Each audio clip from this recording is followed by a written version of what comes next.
علی بھائی، اگلا سوال ہے کہ آپ نے کئی ایک ویڈیوز میں اعتراف کیا ہے کہ حیات النبی صلی اللہ تعالی علیہ وسلم کا عقیدہ اگر برزخی مانا جائے تو بالکل درست، بالکل عین ایمان ہے، الحمدللہ۔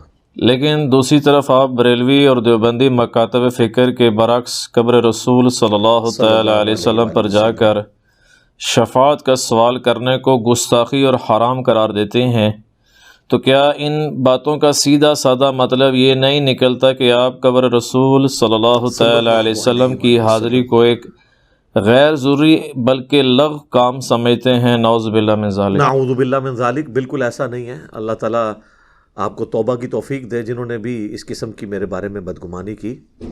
میرے بھائی، آلموسٹ آج سے 8 سال پہلے اکتوبر 2013 کے اندر میں نے قبر رسول صلی اللہ علیہ وآلہ وسلم کی حاضری کے کانٹیکسٹ میں 3 گھنٹے کی 2 ویڈیوز ریکارڈ کروائی تھی، 1.5 گھنٹے کی۔ مسئلہ نمبر 54C اور 54D۔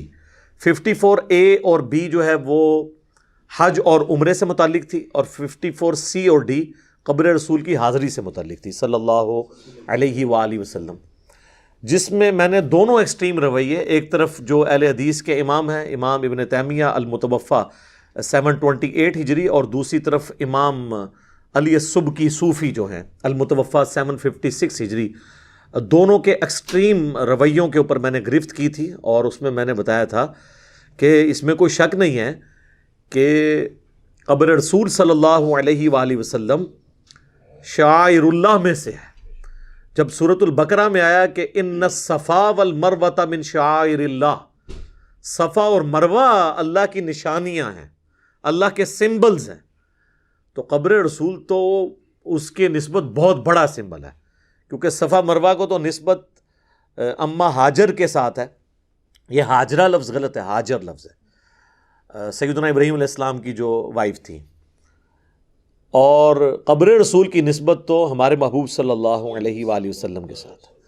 اور میں کہتا ہوں کہ قبر رسول اتنا بڑا اللہ تعالیٰ کی نشانیوں میں سے ایک بڑی نشانی ہے کہ کسی اور پیغمبر کی قبر اتھینٹک ہمیں نہیں پتا، معلوم نہیں ہے کہ یہ اس پیغمبر کی قبر ہے یا نہیں، چونکہ نبی علیہ السلام قیامت تک کے لیے پیغمبر بنا کر بھیجے گئے ختم نبوت کی وجہ سے، لہٰذا آپ کی قبر کو بھی اللہ تعالیٰ نے سیو کر دیا، اور آج ہم پورے وثوق کے ساتھ نسل در نسل اس چیز کو عملی تواتر سے ٹرانسفر کرتے آئے ہیں۔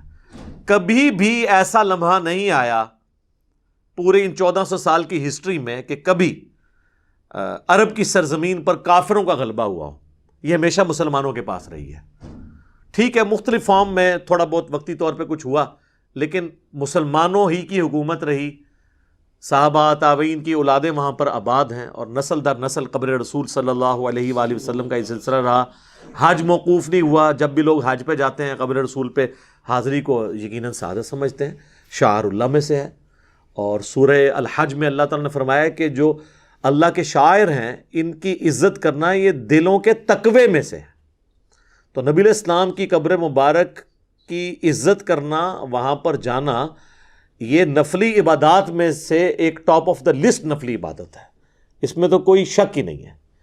اور وہ قبر مبارک تو عام جگہ بھی نہیں ہے۔ صحیح بخاری اور صحیح مسلم کی متفق علیہ حدیث ہے، نبی صلی اللہ علیہ وآلہ وسلم نے فرمایا کہ میرے ممبر سے لے کر میرے گھر تک جنت کے ٹکڑوں میں سے ایک ٹکڑا ہے، جسے ہم ریاض الجنہ کہتے ہیں۔ اچھا، بڑی مزے کی بات ہے، امام بخاری نے اس حدیث کے اوپر باب باندھا ہے، قبر رسول سے ممبر رسول جنت کا ٹکڑا ہے۔ انہوں نے رسول اللہ کا گھر نہیں لکھا، کیونکہ آج کی ڈیٹ میں وہاں گھر ہے ہی نہیں ہے، وہاں نبی علیہ السلام کی قبر مبارک ہے۔ امام بخاری کا یہ لفظ قبر ایڈ کرنا اس حدیث کی ہیڈنگ کے اوپر، یہ ان کی نبی علیہ السلام کی قبر مبارک کے ساتھ جو عقیدت ہے اس کا ثبوت ہے کہ وہ نبی علیہ السلام کی قبر مبارک کو جنت کا ٹکڑا سمجھتے ہیں، اور ظاہر ہے اسی ٹکڑے میں سیدنا ابو بکر عمر رضی اللہ تعالیٰ عنہما کی قبریں بھی موجود ہیں۔ تو یہ ریاض الجنہ جنت کا ٹکڑا ہے۔ اس لیے آپ کو پتہ ہے کہ صحیح بخاری میں آتا ہے کہ سیدنا عمر رضی اللہ تعالیٰ عنہ دعا کیا کرتے تھے، اللہم ارزقنی شہادتاً فی سبیلک وجعل موتی فی بلد رسولک صلی اللہ علیہ وآلہ وسلم۔ اے اللہ، مجھے اپنی راہ میں شہادت کی موت دینا، اور اپنے رسول کے شہر میں موت عطا کرنا. اور اللہ تعالیٰ نے حضرت عمر فاروق رضی اللہ تعالیٰ عنہ کی دونوں دعائیں قبول کی. ان کی شہادت مدینہ شریف میں ہوئی اور اس سے بڑی سعادت قبر رسول کے ساتھ ان کو جگہ مل گئی. دنیا میں اور کوئی صحابی نہیں ہے حضرت ابوبکر عمر کے سوا کہ جن کی قبر پہ اتنے اہتمام سے پوری دنیا کے مسلمان جاتے ہوں رسول اللہ کی نسبت کی وجہ سے، چونکہ وہ حضور کے ساتھ دفن ہے. اور یہ انہوں نے خواہش کا اظہار کیا تھا. صحیح بخاری میں یہ حدیث ہے، بڑی لمبی حدیث ہے. جب سیدنا عمر کو زخم لگا اور چند دن جب گزرے، وہ جو بھی کھاتے تھے وہ معدہ کٹ گیا تھا، وہ باہر نکل جاتا تھا. انہیں یہ یقین ہو گیا کہ اب میں نہیں بچوں گا. تو انہوں نے اپنے بیٹے عبداللہ ابن عمر کو بھیجا اور کہا کہ سیدہ عائشہ کے پاس جاؤ، چونکہ وہ اس حجرے میں رہتی تھی، نبی علیہ السلام کی قبر مبارک ہے جہاں پہ، اور ان سے کہو کہ عمر اپنے دو ساتھیوں کے ساتھ یعنی رسول اللہ صلی اللہ علیہ وآلہ وسلم اور سیدنا ابوبکر رضی اللہ تعالیٰ عنہ کے ساتھ دفن ہونا چاہتا ہے. اور یہ نہیں کہنا کہ امیر المومنین نے بھیجا ہے، یعنی کیونکہ میں خلیفۃ المسلمین ہوں، یہ اس کو حکم ہی نہ سمجھ لیں، میں اب تمہارا خلیفہ نہیں ہوں. کہنا عمر نے عرض کیا ہے، کیونکہ اسی حدیث میں انہوں نے کہا تھا کہ میں اپنے بعد اس امر خلافت میں 6 بندوں کے سوا کسی کو حقدار نہیں سمجھتا: علی، عثمان، طلحہ، زبیر، سعد بن ابی وقاص اور عبد الرحمن بن عوف رضی اللہ عنہم اجمعین. اس میں الفاظ ہیں کہ جا کے کہنا کہ عمر بن خطاب عرض کرتا ہے. اب سیدہ عائشہ جو ہیں وہ کہنے لگیں کہ میں نے یہ قبر کی جگہ اپنے لیے رکھی ہوئی تھی، لیکن آج میں عمر کو اپنے پہ ترجیح دیتی ہوں، تو عمر کو کہہ دو کہ یہیں پہ دفن ہوں گے. خیر اس کی کاسٹ ان کو پھر ادا کرنی پڑی ہے سیدہ عائشہ کو. وہ مسند احمد میں حدیث ہے، مشکات میں بھی موجود ہے کہ سیدہ عائشہ کہتی ہیں جب سے عمر دفن ہوئے ہیں نا، میں پردے کی حالت میں آتی ہوں ان قبروں پہ، کیونکہ پہلے تو میں اتنا اہتمام نہیں کرتی تھی، یہ سوچتی تھی کہ ایک میرے شوہر ہیں اور ایک میرے والد ہیں. تو یعنی یہ ان کا ایک تقوی اور پرہیزگاری تھی. اس سے کوئی یہ نہیں ہے کہ ان کا یہ عقیدہ تھا کہ وہ قبر کے نیچے سے دیکھ رہے ہوتے ہیں. بعض لوگ یہ عقیدہ نکالنا شروع کر دیتے ہیں. میرے بھائی جو سینکڑوں من مٹی کے نیچے سے دیکھ سکتا ہے نا، تو اس کے سامنے کپڑوں کا حجاب کوئی حجاب نہیں ہے. یہ ہمیں فضول قسم کے رزلٹ بیچ میں سے نکالتے ہیں. ان کی اپنی تقوی پرہیزگاری ہے جس کا وہ اظہار کرتی تھی، تو وہ پوری زندگی پھر اس چیز کا اہتمام کرتی تھی. بہرحال عبداللہ ابن عمر واپس آئے، صحیح بخاری کے الفاظ ہیں، اور کہا کہ ابا جی آپ کی خواہش پوری ہو گئی ہے. تو انہوں نے کہا اللہ کی قسم مجھے اس دنیا میں اس سے بڑھ کر کوئی محبوب چیز نہیں تھی کہ میں رسول اللہ کے ساتھ دفن ہوں. اور پھر فرمایا جب میں مر جاؤں دوبارہ میری میت کو لے جانا وہاں پر، اور سیدہ عائشہ سے دوبارہ اجازت مانگنا. ہو سکتا ہے ابھی میرے روب کی وجہ سے اجازت دے دی ہو، جب میں مر جاؤں گا پھر میرا کون سا روب ہے. اگر دوبارہ اجازت ملے تو دفن کر دینا، ادروائز مجھے مسلمانوں کے قبرستان میں دفن کر دینا. کوئی ضد نہیں کرنی اس چیز کو، کوئی یعنی میری اہمیت کے پوائنٹ آف ویو سے وہاں پہ کسی پہ جتانے کی ضرورت نہیں ہے. یہ حدیث ہے جو بخاری میں ہے. اور یہاں پہ ہمارے بریلوی اور دیوبندی علماء جو ہیں ہمیں کہانی سناتے ہیں کہ جی وہ مولا علی کو ابوبکر نے وصیت کی تھی رضی اللہ عنہما کہ میری لاش کو جا کے قبر رسول کے باہر رکھنا، اگر کنڈی کھل گئی تو وہ کنڈی خود بخود کھل گئی. کنڈی خود بخود کھلنے کی ضرورت ہی نہیں تھی، حضرت عائشہ اندر موجود ہے. ہو سکتا ہے کنڈی کھلی ہو، دروازہ کھٹکھٹایا، حضرت عائشہ نے کھول دیا ہو. اس کو یہ واقعہ بنا لینا کہ وہ خود بخود کنڈی کھلی اور پھر کہتے ہیں نہیں قبر سے آواز آئی حبیب کو حبیب سے ملا دو. ہم یہ عرض کرتے ہیں کہ ابو بکر رضی اللہ تعالیٰ عنہ اور حضرت عمر یہ دونوں جگری یار تھے. اور اگر حضرت عمر کو پتا تھا کہ ابو بکر کے لیے کنڈی کھلی ہے تو ان کو بھی اپنے بیٹے کو یہی کہنا چاہیے تھا کہ پہلے بھی 2 سال پہلے ایک کنڈی کھلی تھی نا، 11 سال پہلے آلموسٹ، تو دوبارہ کھل جائے گی. وہ آ گیا بخاری شریف، یہ تھا کہانی شریف، اور ہم نے پکڑ لی یہ کہانی شریف ہے. بالکل جھوٹ ہے.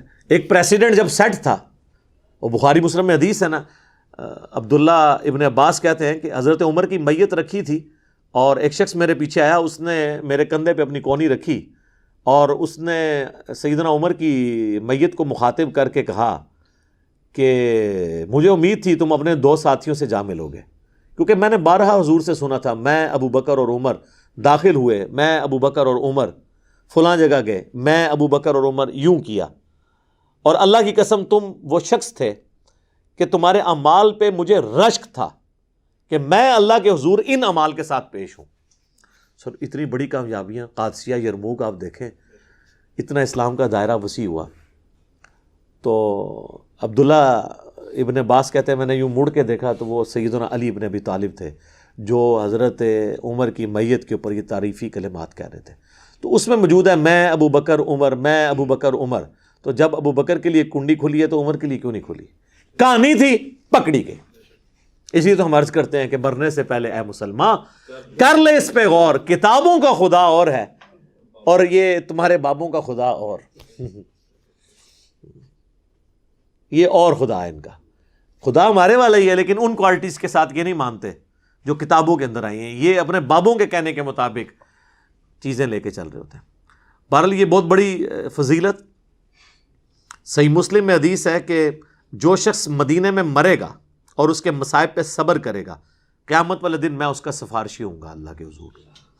جامعہ ترمذی میں حدیث ہے ہو سکے تو مدینے میں مرو، یعنی جو مدینے میں رہ رہے کوشش کرے مدینے سے باہر نہ نکلے۔ امام مالک اسی لیے نہیں نکلا کرتے تھے نا، انہوں نے ایک ہی حج کیا ہے، وہ کہتے ہیں میں نے مدینے سے باہر نہیں نکلا مجھے موت۔ اور امام مالک کی قبر آج مدینے میں میری حاضری کئی دفعہ ہوئی اس قبر مبارک پہ۔ چند ایک قبریں جو اپنی اوریجنل حالت میں موجود ہیں جن کو لوگ جانتے ہیں، ان میں امام مالک کی قبر بھی ہے۔ امام مالک کی قبر جو ہے امام نافع جو ان کے استاد ہیں عبداللہ ابن عمر کے شاگرد، دونوں کی کٹھی قبریں ہیں۔ تو امام مالک وہاں پہ دفن ہوئے مدینہ شریف کے اندر۔ تو جامعہ ترمذی میں حدیث ہے کہ ہو سکے تو مدینے میں مرو، کیونکہ جو مدینے میں مرے گا قیامت والے دن میں اس کی شفاعت کروں گا۔ لیکن پھر وہاں کا پروٹوکول بھی ہے، یعنی ظاہر ہے وہاں کا ایک احترام ہے، ایک وہ خود ساختہ احترام ہے جو ہمارے پرائم منسٹر صاحب یہ پھر پچھلے دنوں گئے ہوئے تھے، وہاں پہ وہ ننگے پاؤں پھر رہے تھے۔ یعنی میں ان سے پوچھتا ہوں کہ کیا حضرت ابو بکر، عمر، عثمان و علی مدینہ شریف میں ننگے پاؤں پھرتے تھے؟ یا حضور کی وفات کے بعد وہ وہاں پہ ننگے پاؤں پھرا کرتے تھے؟ یہ آپ کون سا دین امت کو سکھا رہے ہیں؟ ورنہ پھر آپ کو ڈکلیئر کرنا چاہیے کہ وہ احترام اور ادب کے رویے جو صحابہ اور اہل بیت کو نہیں پتہ تھے وہ آج کے مسلمانوں کو پتہ چل گئے ہیں۔ تو یہ تو بڑی پھر آزمائش بن جائے گی۔ اگر آپ اس طریقے سے معاملات کو لے کے چلیں گے تو مصیبت کھڑی ہو جائے گی۔ میں نے آپ کو پہلے بھی ایک دفعہ عرض کیا تھا کہ الیاس قادری صاحب تو کافی عرصہ جب یعنی مدینہ شریف جایا کرتے تھے تو وہ گراؤنڈ فلور پہ ہی کمرہ لیا کرتے تھے۔ وہ یہ کہتے تھے کہ میں اگر فرسٹ فلور پہ چلا گیا تو یہ توہین ہو جائے گی قبر رسول کی، معاذ اللہ۔ اور بلکہ یہ اوریجنل واقعہ ہے، ایک بھائی جو اس کے خود گواہ ہیں وہ ساتھ تھے ان کے، وہ کہنے لگے انڈیا کے ایک عالم کو ملنے کے لیے گئے الیاس قادری صاحب، تو وہ ایک بلڈنگ میں کوئی چوتھی منزل کے اوپر انہوں نے کمرہ لیا تھا، تو وہ باہر آگے کھڑے ہو گئے، انہوں نے کہا آپ نیچے تشریف لیں۔ انہوں نے کہا جی آپ اوپر کمرے میں آ جائیں۔ ان کا میں کمرے میں نہیں آ سکتا اس لیے کہ نبی علیہ السلام سے اوپر ہو جاؤں گا میں، تو یہ توہین ہو جائے گی۔ تو اس عالم صاحب نے پھر ان کو پھکی دی کہ حضرت جس زمین پہ آپ کھڑے ہیں نا، قبر مبارک تو اس سے بھی نیچے ہے، یعنی اگر اس لیول پہ بھی مانا جائے تب بھی جب دفنایا جاتا ہے کسی کو تو قبر کھود کے، اور ویسے پریکٹیکلی اگر آپ دیکھیں تو ابھی تو مسجد نبوی میں کافی نیچے ہے وہ، چونکہ وہ بلڈنگ کو اوپر کیا گیا۔ اب یہ اس طرح کے آپ رویے پیش کریں گے۔ ان کی پچھلے دنوں ایک ویڈیو بھی آئی ہوئی تھی جس میں وہ گرین گھاس کے کنارے پہ کھڑے ہیں اور وہ کہہ رہے ہیں کہ جی میں یہ چونکہ گنبد خضرا سے اس کا رنگ ملتا ہے اس لیے میں اس پہ پاؤں نہیں رکھوں گا۔ تو پھر میں نے اس میں الزامی جواب دیا تھا کہ پھر تو آپ کالی جرابیں نہیں پہن سکتے کیونکہ غلاف کعبہ کالا ہے، آپ کالے ٹائر والی گاڑی میں سفر نہیں کر سکتے، آپ کالی روڈ کے اوپر سفر نہیں کر سکتے، جہاز بھی کہاں جا کے لینڈ کرائیں گے؟ الٹیمیٹلی جہاز نے بھی جہاں لینڈ کرنا ہے، جہاز کے اپنے ٹائر بھی کالے ہیں، جس روڈ پہ اس نے لینڈ کرنا ہے وہ بھی کالا ہے۔ تو خانہ کعبہ کے غلاف کعبہ کی کوئی اہمیت نہیں ہے۔ غلاف کعبہ تو نبی علیہ السلام کے مبارک زمانے سے پہلے کا چڑھ رہا ہے، اور بخاری مسلم میں آتا ہے نبی علیہ السلام نے اسے انڈورس کیا ہے، وہ اسی طریقے سے چڑھتا آ رہا ہے، تواتر کے ساتھ آ رہا ہے۔ تو یہ غلط رویے ہیں، اس طریقے سے کوئی احترام نہیں ہوتا۔ جو اوریجنل چیز ہے وہ قبر رسول ہے، آپ اس کا احترام کریں، اور جیسا کہ کرنے کا حق ہے۔ جو سیدنا عمر کا میں نے آپ کو بتایا، صحیح بخاری میں ایک اور حدیث ہے کہ سیدنا عمر مسجد نبوی میں انہوں نے دو بندوں کو جھگڑتے ہوئے دیکھا، ان کی آواز ہلکی سی بلند ہوئی تو انہوں نے انہیں بلا کے کہا کہ کہاں کے رہنے والے ہو؟ تو وہ کہنے لگے ہم طائف سے ہیں۔ تو انہوں نے کہا اگر تم مدینے کے رہنے والے ہوتے تو میں تمہیں کوڑے مرواتا کہ تم رسول اللہ کی مسجد کے اندر اپنی آوازوں کو بلند کر رہے ہو۔ آج بھی اگر آپ دیکھیں روضہ شریف کے اوپر انہوں نے وہ آیات لکھ کے لگائی ہوئی ہیں، ان الذین یغضون اصواتهم عند رسول اللہ، بے شک وہ لوگ جو رسول اللہ کے حضور اپنی آوازوں کو پست رکھتے ہیں ان کے دلوں کو اللہ نے تقوی کے لیے چن لیا۔ بلکہ ابھی کچھ دنوں پہلے تو یہ دوبارہ سے رینوویشن ہوئی ہے نا کرونا کی وجہ سے، اب میں نے دیکھا انہوں نے وہ آیت بھی لکھ کے نا اوپر پورا ایک مینیجبل فارم ہے، یا ایھا الذین آمنوا لا ترفعوا اصواتکم فوق صوت النبی، یہ آیت بھی لکھ کے لگا دی ہے سورۃ الحجرات کی کہ اے ایمان والو نبی کی آواز سے اپنی آواز کو بلند نہ کرو ورنہ تمہارے اعمال اکارت ہو جائیں گے اور تمہیں خبر بھی نہیں ہوگی۔ اور صحیح بخاری میں آتا ہے یہ حضرت ابو بکر عمر کے بارے میں نازل ہوئی۔ ابن ابی ملیکہ کہتے ہیں قریب تھا کہ اس مخلوق کے دو بہترین لوگ برباد ہو جاتے جب انجانے میں رسول اللہ کی مجلس میں آپس میں گفتگو کرتے ان کی آوازیں بلند ہوئی اور اللہ نے یہ آیات نازل کر دی۔ یعنی وہ رسول اللہ کے ساتھ انہوں نے کوئی مس بیہیو نہیں کیا، آپس میں لڑ پڑے۔ وہ ایک قبیلہ آیا تھا، اس کا نبی علیہ السلام نے ایک امیر مقرر کیا تو حضرت ابوبکر کے مشورے سے، تو حضرت عمر نے کہا نہیں یہ بہتر ہے، تو اس میں پھر حضرت ابوبکر عمر کے درمیان تلخ کلامی ہوئی کہ آپ میری رائے کی مخالفت کرتے ہیں، تو پھر آیات نازل ہوئیں۔ اور بخاری کے الفاظ ہیں جب یہ آیات نازل ہوئیں تو عبداللہ ابن زبیر کہتے ہیں اس کے بعد حضرت عمر اتنی آواز میں، اتنی کم آواز کے اندر گفتگو کرتے تھے کہ نبی علیہ السلام بعض اوقات کہتے تھے عمر اونچا بولو مجھے آواز نہیں آ رہی۔ پھر اگلی آیات نازل ہوئیں ان الذین یغضون اصواتهم عند رسول اللہ، بے شک وہ لوگ جو اپنی آوازیں پست رکھتے ہیں رسول اللہ کے حضور اللہ تعالیٰ نے ان کے دلوں کو تقوی کے لیے چن لیا۔ تو قبر رسول کی حرمت کا خیال رکھنا، نبی علیہ السلام اپنی مبارک زندگی میں جتنے قابل احترام تھے آج وفات کے بعد بھی قبر مبارک پہ ویسا ہی احترام کیا جائے گا، وہاں پہ آوازیں بلند نہیں کی جائیں گی۔ آپ دیکھیں وہاں پہ جو شرطے انہوں نے کھڑے کیے ہوئے ہیں نا، وہ آواز کے ساتھ آپ کو منع نہیں کرتے ہیں، وہ اشارہ کرتے ہیں ایسے ایسے، ٹھیک ہے۔ اور ہمارے یہاں پہ وہ پاکستانی کہتے ہیں جی وہ روزہ شریف الکنڈ کر کے کھلوتے ہیں، ان کو وہ کمر نظر آ رہی ہوتی ہے، خود جو یہ بدتمیزی کرتے ہیں وہاں پہ اونچا اونچا سلام پڑھنا شروع کر دیتے ہیں، اس کی تو کوئی اجازت نہیں ہے۔ سنن ابی داؤد میں حدیث ہے میری قبر پہ میلہ مت لگانا، تم دنیا کے کسی بھی حصے میں درود پڑھو گے اللہ تمہارا درود میرے تک پہنچا دے گا۔ سنن نسائی میں حدیث ہے کہ زمین میں کچھ فرشتے سیاحت کرتے ہیں جو میرے امتیوں کا سلام میرے تک پہنچاتے ہیں۔ اس سے بھی بڑھ کے بخاری اور مسلم دونوں میں حدیث ہے جب تم پڑھو گے السلام علیکہ ایھا النبی ورحمۃ اللہ وبرکاتہ، السلام علینا وعلی عباد اللہ الصالحین، تو زمین و آسمان میں ہر مخلوق تک تمہارا سلام پہنچ جائے گا اللہ تعالیٰ کی طرف سے۔ تو ہمارا سلام پہنچتا ہے، اسی سے وہ حاضر و ناظر نکال رہے ہوتے ہیں نا، السلام علیکہ ایھا النبی، اس میں موجود ہے کہ اللہ تعالیٰ سلام پہنچا دے گا، تو ہمارا صلاۃ و سلام پہنچ رہا ہے۔ ہاں روضہ شریف پہ سلام عرض کرنے کی ایک خاص فضیلت ہے، وہ سنن ابی داؤد میں حدیث ہے، اور امام ابو داؤد اسے قبر پہ حاضری والے چیپٹر میں لے کے آئے ہیں کہ جو بھی میرا امتی مجھ پہ آ کر سلام عرض کرے گا اللہ میری روح لوٹا دے گا، میں اس کے سلام کا جواب بھی دوں گا۔ قبر رسول پہ جب سلام عرض کیا جاتا ہے، یہ صحیح حدیث ہے، اسے سارے محدثین صحیح کہتے ہیں اس حدیث کو، تو اللہ تعالیٰ نبی علیہ السلام کی روح کو متوجہ کرتا ہے۔ یہ روح کا لوٹنا برزخی ہے، ورنہ تو جان نکلنے کی تو تکلیف ہوتی ہے، اور یہ جواب بھی برزخی ہے۔ اگر کوئی کہتا نہیں ہے حقیقی سننا اور حقیقی جواب ہے تو پھر آواز باہر بھی آنی چاہیے، اگر میری آواز اندر جا رہی ہے تو سلام کی آواز پھر مجھے بھی آنی چاہیے، یہ برزخی ہے۔ تو نبی علیہ السلام جو قبر رسول پہ حاضر ہو کے سلام عرض کرتا ہے نا، اس کو حضور خود جواب دیتے ہیں، یعنی حضور کی دعاؤں کا حصہ اسے نصیب ہوتا ہے۔ یہ ہمارا عقیدہ ہے الحمدللہ۔ اس میں اس لیے تو حضرت عمر کی تربیت آگے ٹرانسفر ہوئی ہے ان کے بیٹے میں، عبداللہ ابن عمر کے بارے میں آتا ہے کم از کم 4 کتابوں میں، الموطا امام مالک، المصنف ابن ابی شیبہ، سنن الکبریٰ البیہقی، فضل الصلاۃ علی النبی، یہ 4 کتابوں میں کہ عبداللہ بن عمر جب کبھی بھی مدینہ شریف سے باہر کہیں بھی جاتے یا واپس آتے اپنے گھر مدینہ شریف، جاتے وقت بھی اور آتے وقت بھی 2 رکعت مسجد نبوی میں نفل ادا کرتے، اس کے بعد قبر رسول پہ حاضر ہو کے کہتے السلام علیکہ یا رسول اللہ، پھر حضرت ابو بکر کی قبر پہ السلام علیکہ یا ابا بکر، پھر حضرت عمر کی قبر پہ السلام علیکہ یا عمر، اور ایک روایت میں ہے السلام علیکہ یا ابتا، اے میرے باپ آپ پر سلام ہو۔ تو یہ ان کی روٹین تھی۔ تو قبر رسول پہ آپ نے اس طرح ہی خطاب کرنا ہے، ڈائریکٹ کرنا ہے السلام علیکہ یا رسول اللہ کے ساتھ. یہاں بھی ہم نماز میں پڑھ رہے ہیں السلام علیکہ ایھا النبی. پیچھے جو عقیدہ اگر کوئی حاضر و ناظر والا رکھتا ہے یا اس قسم کا، ہمیں اس سے اختلاف ہے. یا رسول اللہ کے عقیدے سے تو ہمیں اس حوالے سے تو نہیں ہے. آپ پڑھ سکتے ہیں السلام علیکہ یا رسول اللہ پڑھیں. اور یہ تو حضرت ابوبکر نے پڑھا ہے. نبی الاسلام کی جب میت رکھی گئی تو نبی الاسلام کو انہوں نے یہاں پہ بوسہ دیا، اور صحیح بخاری میں کم از کم 4 جگہ یہ حدیث موجود ہے،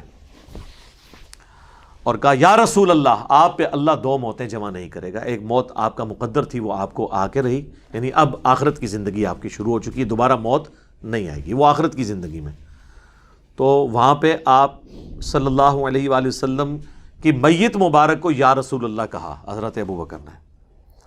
تو ہم قائل ہیں اس میں. ویسے شیخ زبیر صاحب کا ایک تفرد تھا، وہ کہتے تھے قبر رسول پہ آپ السلام علیکہ یا رسول اللہ پڑھ سکتے ہیں، جعلی شریف کے باہر آپ نہیں پڑھیں گے کیونکہ وہ قبر رسول نہیں ہے. تو میں نے ان کو پھر علم الکلام والا جواب دیا تھا کہ حضرت یہ تو آپ کی لاجک ہی غلط ہے، کیونکہ قبرستان جب ہم جا کے سلام عرض کرتے ہیں تو قبرستان تو سینکڑوں کلومیٹر پہ پھیلے ہوئے بھی قبرستان ہیں. اگر آپ یہ دیکھیں کہ یہ قبرستان وقت کے ساتھ ختم ہو گئے، چلیں آپ بہت محتاط اندازہ کریں 8-8 10-10 کلومیٹر پہ پھیلے ہوئے قبرستان تو پاکستان میں موجود ہیں. تو اس کی جب آپ دیوار پہ کھڑے ہو کے کہتے ہیں، جو صحیح مسلم میں حدیث ہے السلام علیکم اہل الدیار من المؤمنین والمسلمین وَإِنَّا إِن شَاءَ اللَّهُ بِكُمْ لَلَاحِقُونَ نَسْأَلُ اللَّهَ لَنَا وَلَكُمُ الْعَافِيَةَ.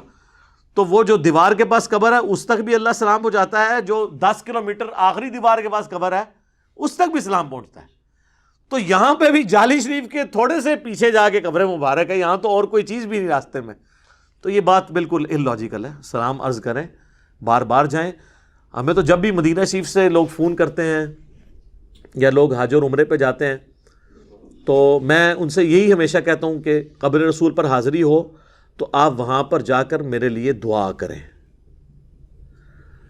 یہ سلام بھجوانا یہ ضرورت نہیں ہے، وہ ہمارا ویسے ہی پہنچ رہا ہے وہاں پہ السلام علیکہ ایھا النبی. یہ کوئی ثابت نہیں ہے.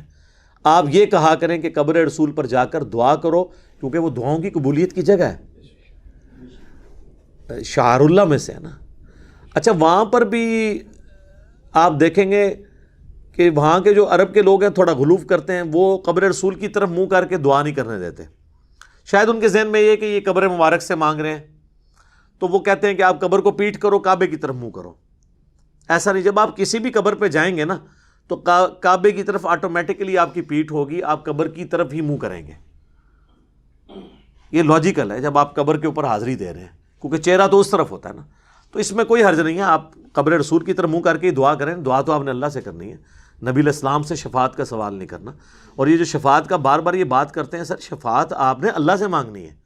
اور نبی علیہ السلام نے تو آپ کو گھر بیٹھے ہوئے ایک وظیفہ بتا دیا ہے. صحیح مسلم میں حدیث ہے، جو اذان کا جواب دے اس کے بعد درود شریف پڑھے اللہم صلی علی محمد وعلی آل محمد، اور اس کے بعد الوسیلہ والی دعا مانگے تو میری شفاعت اس کے لیے حلال ہو جائے گی.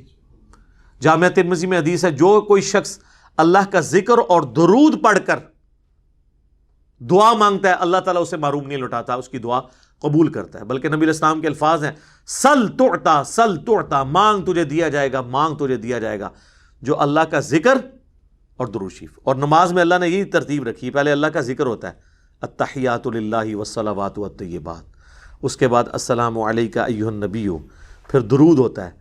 بخاری مسلم کے الفاظ ہیں جب درود پڑھ چکو تو جو چاہو اپنے رب سے مانگو. کوئی بھی آپ دعا عربی کے اندر سنت دعا، اس کے علاوہ بھی آپ دعا مانگ سکتے ہیں تشہد کے اندر، تو وہ دعا کی قبولیت کا ذریعہ ہے درود شریف.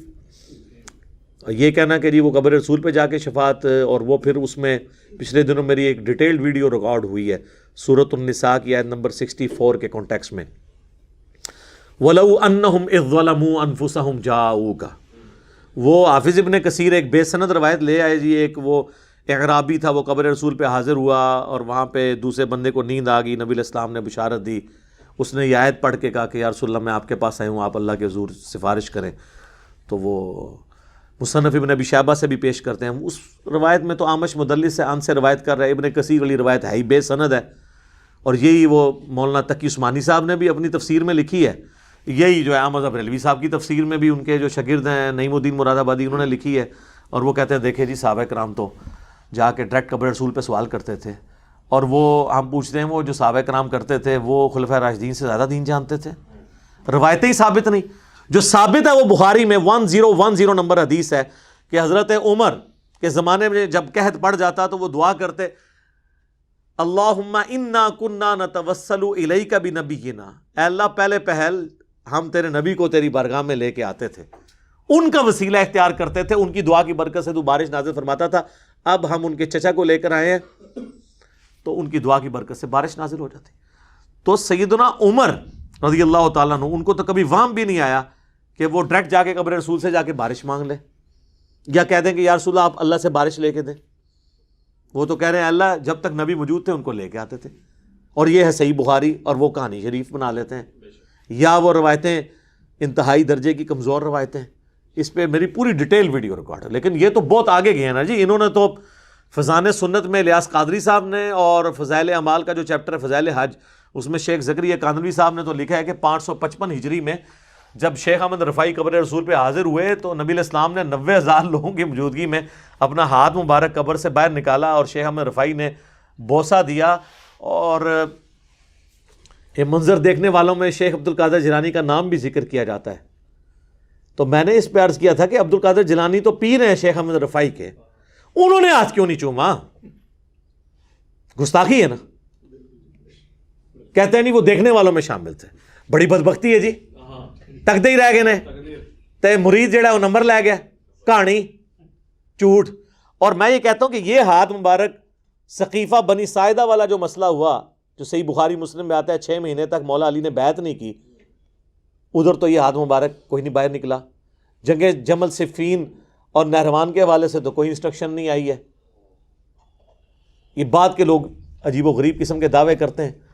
یہ چونکہ ساری چیزیں قبر رسول کے ساتھ جڑی ہوئی ہیں، تو لہٰذا میں نے آج سے 8 سال پہلے 2 لیکچرز 1.5 گھنٹے کے ریکارڈ کروائے تھے، جس میں نے قبر رسول سے متعلق جتنی حدیثیں ہیں، صحیح حدیثیں بھی بیان کی، ضعیف حدیثیں بھی بیان کی، اس لیے تاکہ لوگوں کو پتہ چل جائے، ایک ایک چیز کلیئر کی۔ مسئلہ نمبر 54C اور 54D، جسے شوق ہے وہ دیکھے۔ باقی ان تمام چیزوں کو بیان کرنے کا مقصد یہ ہوتا ہے آپ کی آنکھیں کھلیں، نبی علیہ السلام کی قبر مبارک کی عظمت سے کس کو انکار ہے، اور آپ لوگ ہمیں بتائیں گے کہ وہ عظمت کیا ہے۔ آپ کا تو حال یہ ہے کہ آپ کے سامنے ہم قرآن رکھیں، حدیث رکھیں، آپ کہتے ہیں نہیں جی ہمارے بزرگوں کو نہیں پتا تھا۔ اور ہم وہ یہ ہیں، ہمارا لیول ایمان کا یہ ہے کہ آپ کے سارے بزرگ کوئی بات کر رہے ہیں، ہم کہتے ہیں نہیں قرآن میں لکھا ہے اپنے بابے اپنے کول رکھو۔ تو آپ بتائیں عاشق رسول کون ہے اور گستاخ رسول کون ہے؟ یہ جو سورہ حجرات کی آیت ہے کہ نبی کی آواز سے اپنی آواز کو بلند نہ کرو، اگر اللہ یہ گوارا نہیں کر رہا کہ حضور کی آواز سے آواز بلند ہو جائے، اس کے اوپر تباہی ہے۔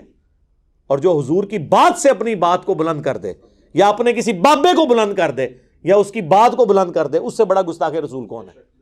اور یہ سارے گستاخ پارٹی یہ لوگ ہیں۔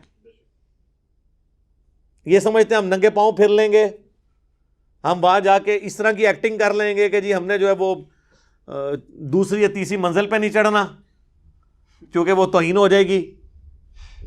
یہاں تو یہ مشہور کیا جی گنبد خضرا کا سایہ نہیں ہے۔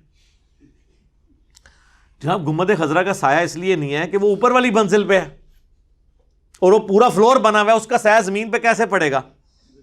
آپ اوپر جائیں سایہ ہے۔ وہ تو آپ یہاں بھی کوئی ایسی بلڈنگ بنائیں، اس میں گنبد بنا لیں اور اوپر والا پورا فلور ہو، تو وہ سایہ تو نیچے تک پہنچ ہی نہیں نہ سکتا، وہ اوپر کے فلور پہ ہی رہ جاتا ہے۔ کہتا ہے جی ہم نے نہیں دیکھا۔ جناب اس طریقے سے تو آپ کو یہاں پہ بھی بنا دیتے ہیں۔ اچھا گنبد خضرا کا سایہ نہیں ہے، کبھی انہوں نے یہ نہیں کہا کہ کعبے کا سایہ کوئی نہیں ہے؟ سوچنے والی بات ہے، وہ اس لیے کو نظر آ رہا ہے، اور کہتے ہیں نہیں وہ کعبے کے اوپر سے پرندے جو ہیں نا وہ نہیں گزرتے۔ جناب غلاف کعبہ کے اوپر پرندوں کی بیٹھیں ہوتی ہیں، اور آپ کے پاکستانیوں نے چھوٹی چھوٹی کینچیاں چلا کے اس کے دھاگے بھی کاٹے ہوئے ہوتے ہیں، یہ بھی کرتے ہیں۔ اور جب غلاف کعبہ چینج ہوتا ہے تو کتنے فوجی بوٹوں سمیت کعبے کے اوپر بھی چڑھے ہوتے ہیں۔ یہ کہتے ہیں نہیں جی پچھوں جناب اینج گھول آندے نے، اینج کر کے لنگ جاندے نے، ٹھیک ہے، اور جناب کعبے کے اوپر بیٹھے ہوتے ہیں۔ میں نے جب 2007 میں حج پہ گیا تو روزہ شریف پہ جب حاضری ہوئی تو وہاں میں نے بارہا دیکھا کہ وہ جو گنبد خضرا کے اوپر ہلکی سی ایک ٹپ بنائی ہوئی ہے انہوں نے نا، اس ٹپ کے اوپر بھی آ کے کبوتر بیٹھ جاتے تھے، حالانکہ بڑا مشکل ہے بیٹھنا۔ اور میں نے وہاں کئی پاکستانیوں کہا کہ آپ کہتے ہو نا کہ پرندہ نہیں گنبد خضرا کے اوپر سے گزرتا، یہ بیٹھا ہوا ہے فزیکلی اور ایگزیکٹلی ٹپ کے اوپر جا کے، اور یہ سمجھتے ہیں کہ جی وہ بیٹ نہیں کرتا ہوگا، فلاں نہیں کرتا ہوگا، یہ نہیں کرتا ہوگا۔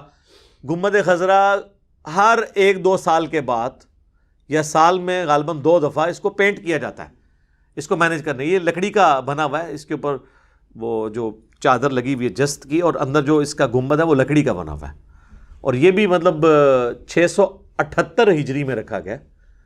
اس کے اوپر میری الگ سے ویڈیو بھی ریکارڈ ہوئی تھی جس میں نے بتایا تھا کہ یہ امام جو سمہودی ہیں، جنہوں نے وفاء الوفا کتاب میں پوری مدینہ شریف کی ہسٹری لکھی ہے 900 سال کی، اس میں انہوں نے لکھا ہے، خود اعلیٰ حضرت نے اس چیز کو نقل کیا ہے کہ جی پہلے تو گنبد خضرا نہیں تھا، اور اس کا کلر جو یہ گرین ہوا ہے نا، یہ بھی 150-200 سال پہلے ہوا ہے۔ پہلے گنبد خضرا نہیں ہوتا تھا، یہ وائٹ کلر کا گنبد ہوتا تھا، گرین بعد میں ہوا۔ تو اب وہ گرین کے ساتھ چونکہ ایک لوگوں کی ایفیلیشن ہوگی، اب اس کو چینج نہیں وہ کرتے۔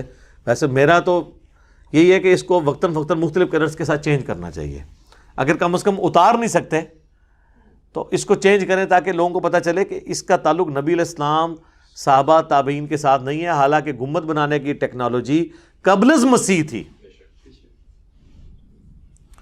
یہ آیا صوفیہ ٹرکی کے اندر، یہ نبی علیہ السلام کی پیدائش سے کئی سو سال پہلے کا بنا ہوا ہے، اور کتنی بڑا وہ گنبد ہے۔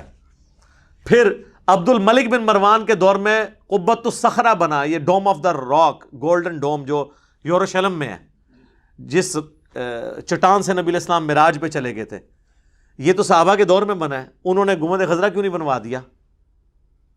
اس لیے انہیں پتا تھا، صحیح مسلم حدیث ہے، میں تمہیں منع کرتا ہوں قبروں پہ عمارتیں مت بنانا، قبروں کو پکا مت کرنا، قبروں پہ مت بیٹھنا، نہ ڈائریکٹ قبر پہ بیٹھنا ہے، نہ مجاور بن کے بیٹھنا ہے۔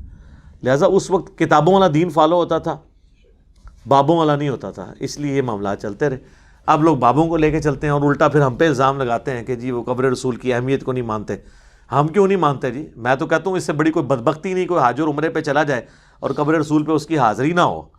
یہ علیحدہ بات ہے کہ حج اور عمرے کا حصہ نہیں ہے، یہ تو کوئی بھی نہیں کہتا، لیکن اتنی دور جا کے محروم رہ جانا، یہ بہت بڑی بدبختی ہے۔ ہم تو جتنی بار گئے ہیں الحمدللہ مدینہ شریف زیادہ ہی دن گزارے ہیں، ٹھیک ہے۔ تو اللہ کا شکر ہے، جو لوگ جائیں وہ میری ویڈیو بھی ضرور دیکھیں، میں نے اس میں پورا نقشہ بتایا کہ یہ آپ جب جالی شریف کے سامنے آئیں گے تو حضرت نبی علیہ السلام کی قبر مبارک، آپ کا چہرہ مبارک جس حصے میں وہ سامنے انہوں نے ایک کٹورا سا بنا دیا ہوا ہے اسی جالی کے ڈیزائن میں، پھر تھوڑا سا آگے حضرت ابوبکر کا جہاں چہرہ مبارک ہے اس کے اوپر لکھا بھی ہوا ہے اب انہوں نے ابوبکر، عمر، تاکہ آپ سٹیپ وائز سلام عرض کریں، باب السلام کی طرف سے انٹر ہوں اور باب جبریل کی طرف سے باہر نکل جائیں۔ تو یہی انہوں نے ترتیب بنائی ہوئی ہے، ایک طرف سے انٹر ہوتے ہیں، دوسری طرف سے باہر نکل جاتے ہیں۔ اللہ تعالیٰ ہمیں بار بار روضہ شریف کی حاضری نصیب فرمائے اور ایمان و عافیت کے ساتھ مدینہ شریف میں موت، بقیع غرقد میں مدفن اور جنت الفردوس میں اپنے محبوب صلی اللہ علیہ وآلہ وسلم کا پڑوس نصیب فرمائے۔ آمین ثم آمین۔